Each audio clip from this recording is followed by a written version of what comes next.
Yeah, nice.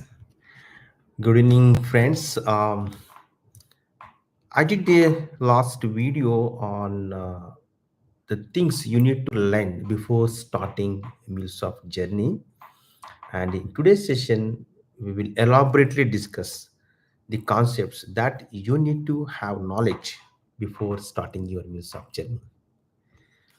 So, in the last session, I explained about three mandatory things you need to have knowledge. Number one is you need to have knowledge on HTTP protocol, and number two, JSON, and number three, XML. Today we will discuss about these three concepts detailing. Let me share my screen.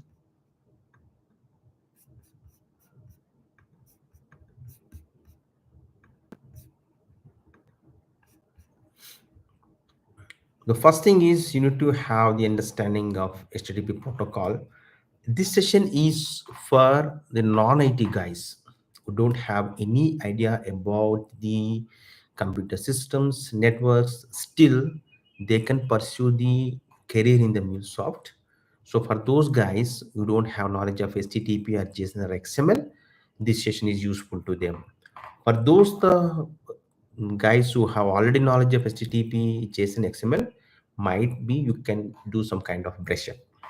Okay, so that is the ground before starting this session. Now we will understand about HTTP protocol.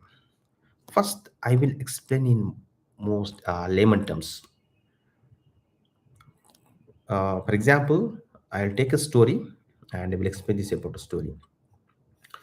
HTTP protocol is used to exchange of messages on the internet or web, right? So everybody have idea about the web today. All are using their mobile phones and internet. They're browsing to the Chrome and IE. That basic knowledge everybody have. Even though they don't know internal working of HTTP protocol, but still you guys are using HTTP protocol. If you open a browser or Chrome or IE, underlying architecture, underlying protocol is HTTP protocol. You can see that in the address bar too. Okay. So what is HTTP protocol? Protocol is kind of process. It's kind of rules and regulations that need to follow when you are communicating over the internet. Like a language is the rules. If I'm talking English language, the rules that need to follow to understand the message for you, right? In similar manner, the protocol is a report set of rules that need to follow when transferring a message over the internet. Okay. So take a simple story over here. There are two friends, Rani and Sita. They want to exchange the messages, right? So if they are exchanging the messages, sometimes Rani will share a new message to Sita that Sita doesn't know about that message, and sometimes Rani might question the Sita. I need this information. Sita will share the response to the Rani. Simple human communication. This thing you can apply to the protocol also. Okay, so there are Sita and Rani are two friends. They are talking to each other. Case one, Rani is speaking and Sita is listening. Rani is sharing something, Sita is listening. Here the Rani is called as a client in this terminology. Sita is a server. Okay, now Rani as a client means Rani is sending some information to the Sita, right? So Rani is sharing a new message that Sita doesn't know. That is called a post. Posting a new message. Okay, we'll discuss about what is post, what is get. Just remember this word post. It is very, very important. Okay. And Rani and Sita in common agreement on the language to use in their conversation. Means like we are exchanging messages in English or Telugu or Tamil, right? Likewise, Rani and Sita also in agreement what kind of language or what kind of messages they're exchanging, right? So here this is called a mime type. Predominantly there are two kinds of messages in this current generation, current uh, exchange messages like JSON and XML. Okay, so here just remember they need to have one agreement what kind of messages they're going to exchange each other. Sometimes Rani might question Sita, hey Sita, I need this information. In this case, Rani used to use method called get. Method get. Just remember, like post get. Get means I want to get information from you. Like Rani is expecting information from Sita. It's get. Okay. Sometimes Sita has a message, but Rani want to update the message. Like Sita know one. Um, Sita know a concept, but Rani want to update the concept, the new updates and nothing, something like that, right? So when Ronnie might sharing a new update on the matter Sita already knows, that is called a put method. Still we have the post method and put method. Right? Post is the information that Sita doesn't know Rani sharing. Get means Rani is expecting something from Sita, and put is Rani might be updating a new information that Sita, update existing information that Sita knows.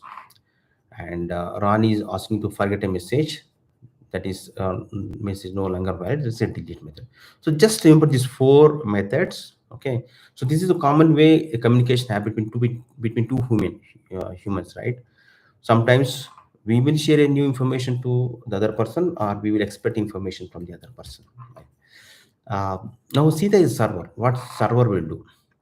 Sita tells that, hey Rani, I got your message, understand your message, so that's fine, the success response, right? Successfully understand your message.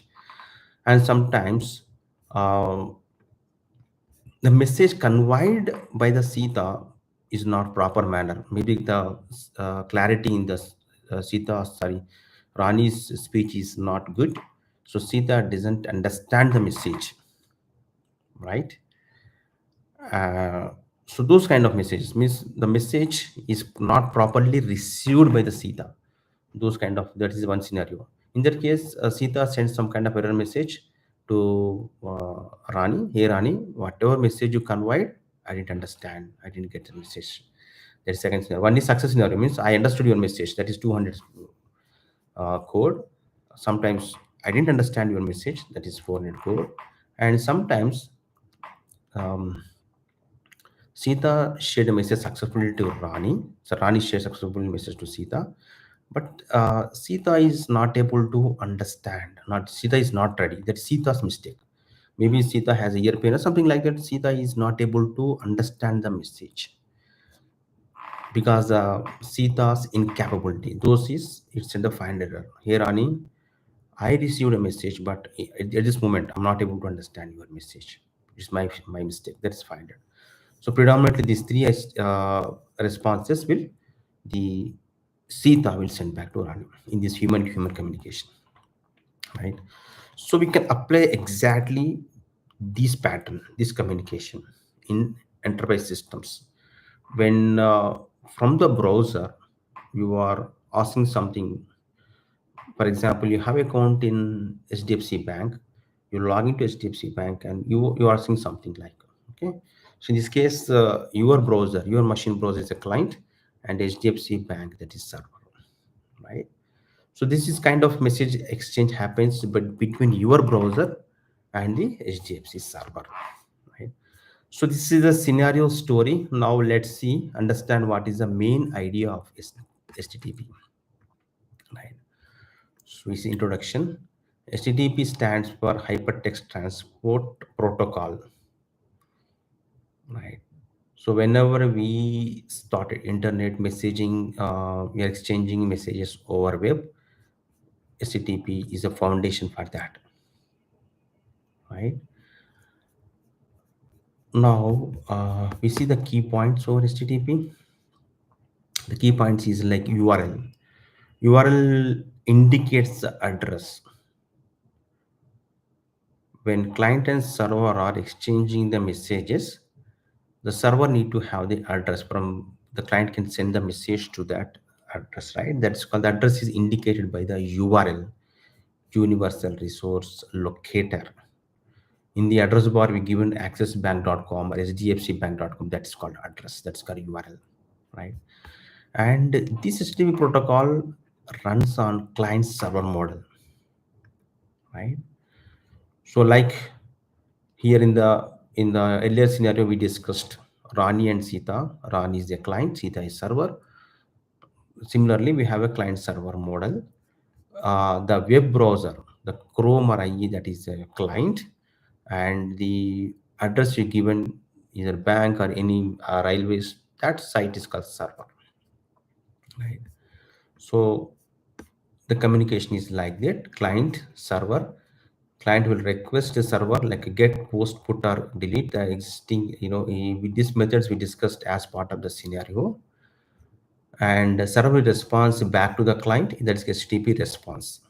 So client will send HTTP request using the method, and server will send back to the client HTTP response with the status code, whether a server is able to understand the message or not understand the message, that is given by the status code. This is a basic communication in the HTTP, the client server model. All right. And next, request response cycle. So the same way what we discussed in earlier Sita and Ronnie, request response, right? The communication between client and server takes place through request response. So Rani will send a request and Sita will send a response. Like similarly, your browser will send a request to the server and server will send a response back to the browser. The request structure is like this. If you see the request structure is like this.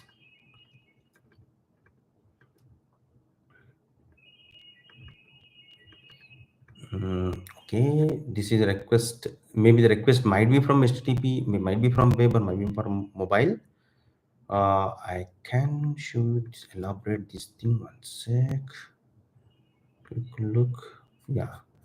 See, this is called HTTP request structure. It is a header. Header contains the query params, URI params, and header params. The body contains XML and JSON. Is the request structure.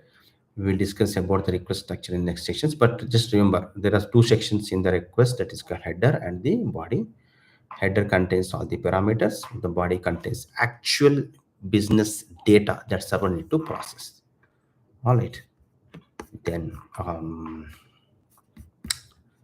the headers, the request structure, the headers, right? Headers is kind of metadata. They will provide more information about the body we are sending, like what kind of the data is in XML format and JSON format. That most information and authentication information that we send as part of the header. Right, the three kinds of parameters: header parameters, query parameters, URI parameters, that go as part of the header. We discussed that one. And next, request methods: the get, post, put, and delete. To retrieve, when browser want to get something from the server, use a get method, and browser want to send some information to the server to store the information on the backend server, then use a post method. And server want to update the information, the client want to update the information, that is a put. And we want to delete the information from the server side, and the delete method. There are four methods the client will use along with the URI and the message to this server. Based on that, this operation might happen. Okay. And body content, there are number of MIME types available. CSV, a number of MIME types available, but predominantly we deal with XML and JSON MIME types. We will see what is JSON, what is XML little later, but just remember XML and JSON are the message structure. How, in what way you are structuring your message and exchanging between the server and the client, right? That is in XML and JSON. And the status codes, like discussed, 200 status codes are successful status codes, and 400 are client-side error, and 500 are server-side error. And few more status codes also there, but these are very, very important. You to know. Don't confuse too much information. This information is enough as of now. So status code means in the response, when the server receives the message, and server send the response back to client, HTTP response. Along with the HTTP response, this status code also sent back to the client. that indicates the status of the message, response successfully received or not. Okay, this is called HTTP, basic HTTP. These key points is client server model and URLs and request response cycle. And it is called stateless. Stateless means each call as its own call, because when client is doing two calls to the server, there is no relationship or there is no dependency between first call and second call, two independent calls only. Okay, so there is no dependency between first call and second call. That is called stateless. Server is not managing any state of the request.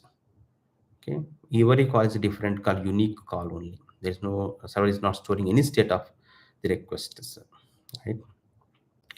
So this is very basic thing.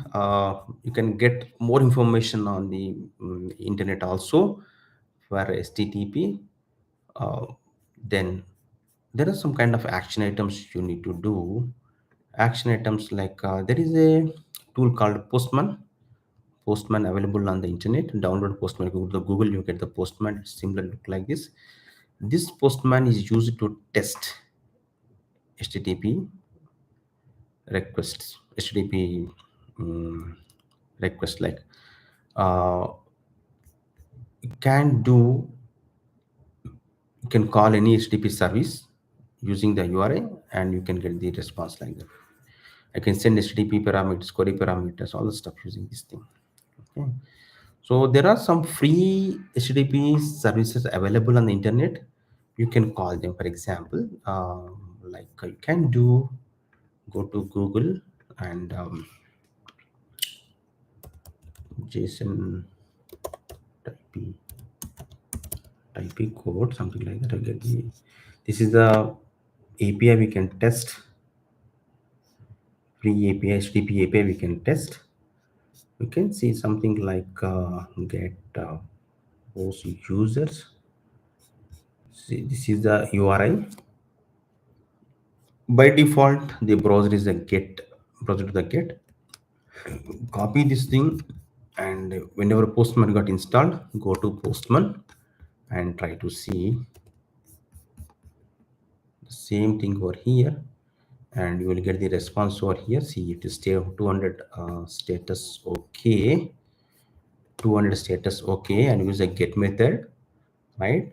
And this is a URI, this get method. As my Postman is a client, my Postman is not expecting any information from this server, this JSON type code is server. Therefore, I am using the get method, right? And you to do some this kind of experiments, get call some different services and the query parameters, all the stuff, so that you can get idea of the what is query parameter, what is the header parameters, what is URI parameters, something like that. Okay, that is the action item. Explore the all other parameters from the Chrome. If you don't have Chrome in your machine, install Chrome and test that one. Right, this is about the testing, and there are some questions my talk. I will share this thing. You can get some what kind of questions you may expect from internet.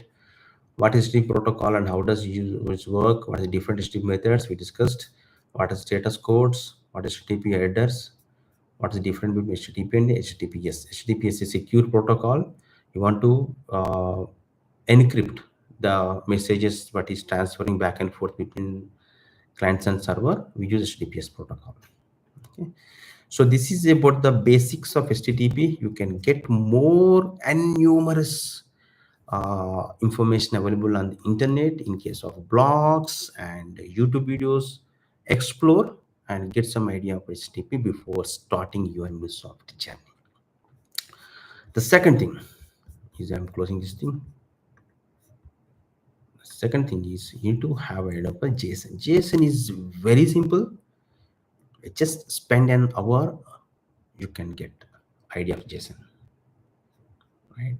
What is JSON actually? The JSON is a kind of the message structure, how we are organizing information in a structured manner. JSON is just representing an information in a structured manner, right? So The objectives of JSON is understand the basic structure of the JSON and syntax of JSON, create and manipulate JSON data, use JSON practical scenarios. This is the object of this section. And the main area, introduction to JSON. JSON stands for JavaScript object notation. It is a human readable. We can, by reading only, we can understand the JSON. It's not very complex, very simple. It's like a textual message only, but in an organized manner, right? Um, we'll see how JSON looks like, but just remember JSON stands for JavaScript object notation. And JSON is platform independent. You may ask, what is platform? What is how it is platform independent? There are numerous operating systems available, right? Like Mac, Windows, Linux. So JSON can be stood by multiple platforms. It's not separate for Mac a separate JSON, but Linux a separate. It's not like that. The JSON has every OS has a parsers to understand JSON. Therefore, it's a platform. You do not design your JSON in such a way that it is fixed for this platform. Therefore, right now, the important point is how the JSON looks like, the structure and syntax of JSON. Okay, so JSON is like a test-based format. Okay, this is a one test-based format, making easy to read and write by humans. So remember, this is a curly braces and square brackets. Curly brackets, square brackets, colons, and commas. Just remember these four structures: curly braces, square brackets, colons, and commas. If a entire JSON document is comprised of these four things, okay. Now we discuss where we use the curly braces, where we use the brackets, where what is colon, common. And this is one more important, like key value pairs. Key value pairs. Like you have a name. Your name is Ramu. Name is the key and value is Ramu. That is the key value pairs, right?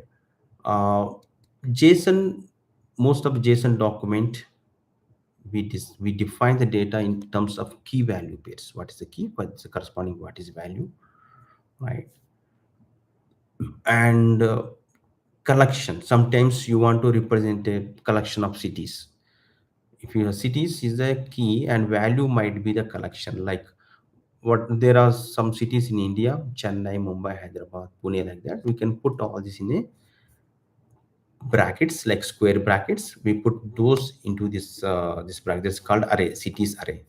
And these curly braces used for the key value pairs and square brackets used for the collection. What you do is you mix and match, you combination of the curly braces and the brackets, you can develop a JSON document. If you see the practical JSON document, you understand clearly how the JSON is structured, right? And it contains four kinds of the data types, like strings, numbers, booleans, and arrays. We discuss about what is string, what is number. The simple string means the textual data. Number is kind of integer data. Booleans is kind of true or false, the flag kind of stuff. Arrays means if you represent a collection, we define an array, and objects is like a key value pairs. This is the name. This is this name, Venkat, and the city Hyderabad. Something is key value pairs. Okay, and these are nested. Like in the map, if you in the key value pair, you may have the value has itself a key value pair, right? So you can make the nested structures. So this is called JSON syntax and structure. We see the, I will show you the show of the JSON document just before. Now also we have this is called JSON document. If you observe the JSON document, the root is the square brackets. Means this document is collection of something. Collection of what? Collection might be collection of strings, might be collection of integers, might be collection of the objects. So here object is represented by the curly braces. Object means key value pairs. If you see, this is the first object, and there is a comma over here, and this is second object, and this is third object. Finally, it is array of objects. The first object, second object, and the third object is keep on like that, right? And you see it maybe contains the 10 objects. This JSON document is array of objects. So if you see the object, what I told, the object is a key value pairs. ID is equal to 1 colon means this ID is a key, and value for ID is 1 colon. Name is a key and value is linen gram is a value. Username is a key, the breadth is value. So like that is key value pairs. If you see address, and what is the value of address is one more object. Address is one more object. This object contains key value pair. State is key, school last light is a value. So this kind of nested structure will be there. Your entire document, if you see, it has a objects, arrays, and the colons and commas, right? This way, in this structure, we represent information. This is called a JSON document. Simple, nothing else. How you are representing the information in a structured manner, this is called JSON document. That using collection or objects or key value based on the stuff. That's a JSON document. Coming back over here, and the practical applications of JSON we use the data exchange, like between the two systems, two applications, HTTP applications want to exchange the data. That is between the using the JSONs. And this is also API response is also same, the data exchange only redundant. And configuration file, you want to represent some information. This configuration file used to make your system configuration. You want to extract this file, and based on that you want to run some script or some process. Okay, so this one don't worry on that, but practical use is we will use store the information in JSON format and configuration files. And data storage, something like nowadays there is a non-relational databases, non-SQL databases like MongoDB, something like those store all the data in the JSON structure. Okay, so to store the data also we can use a JSON application, JSON data. And call to actions, what need to do, how do you practice? So create the JSON data, right? Just define a JSON represents student data, name, number, address, major, city. Just very simple. Start with very simple. There is a name, number, address, major, in which is specialty and city. You have your name, your number, your address, your specialization, and your city. Just represent this in a JSON format, and go to this JSON, this file, sorry, this site. There are number of JSONs you can available over here, right? Analyze each and every JSON, how the JSON is, the data is represented in JSON. So that is the action items for you on the JSON. Finally, there is one more format, is called XML. XML is pretty old format. It is also similar to JSON, only a little different way we structure the data in the XML, right?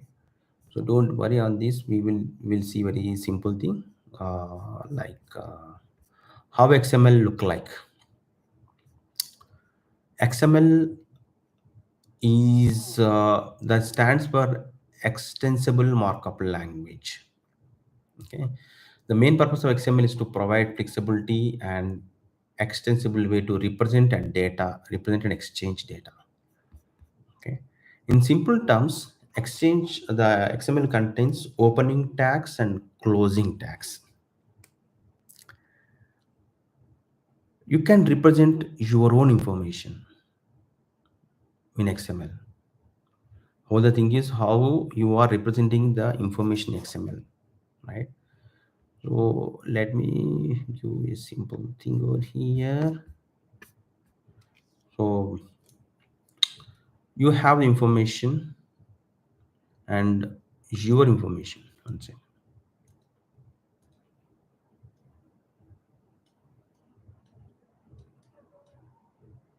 I want to represent in XML format.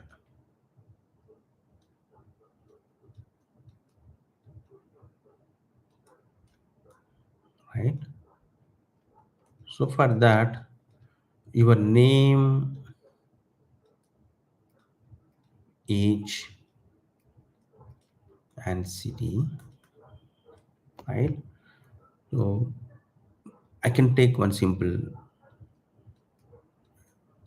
route as a person. This person information. Person has a name.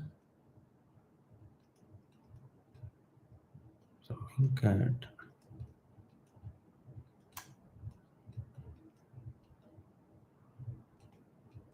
right? Age, city, and city.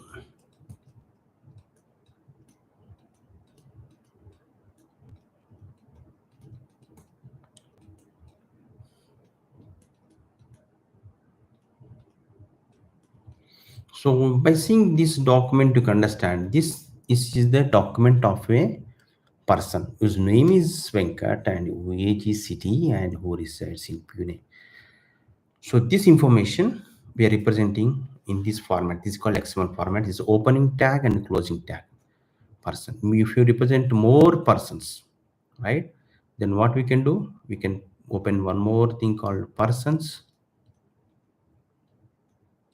opening tag and persons closing tag. What you do? You can put one more person information here.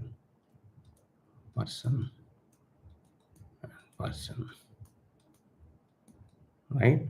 So likewise again, this name, this thing, your name and age and city inside this person, right? A name, some person names A and 20. Sorry, this is age and city is B. Something like some your data I'm giving here, right? City. So it's opening and closing tag, right? We define information in between. This is a leaf node, therefore we get the string information, and this is some complex node. This body contains some leaf nodes, like something like that. So this in this way we represent the information, right? It's called XML format. Yeah, like JSON, the numerous help available in the XML. And W3 School is one of the best resource to learn XML. So log into W3 schools. Most of people will learn the XML from W3 schools. In earlier back the days like 2000, this is the one of the premium resource to available to consume for XML. But nowadays, so many new sites or blogs you can get it from the Google or ChatGPT. Learn it. Very simple thing. Okay. So these three concepts, likewise, need to have an idea. And like Postman is also useful. Postman, not Postman, SOAP-UI different. Postman and SOAP-UI, these two are required to test XML. And along that, you need to have the basic programming idea like if else for loops. These are very simple things, even if else and for loop in each programming, in every programming language, just have the high level idea of if else and for loop. That's it. And if you have the high level idea of the database, what's the database do, what are messaging queues, messaging, you don't need to dig down and you need to implement, just that's not required. Just you need to do high level idea of these systems, like what is GitHub, what is a GitHub do, where we use the GitHub, what is FTP server or file server, what is Salesforce. This overall high level idea is enough to start your Mulesoft journey. Okay, all the best. Hope this session is useful to you. Please comment if the session is useful, and comment if you have any questions on any topic in integration or Mulesoft. Just let me know the question and I will reply back. Thank you so much.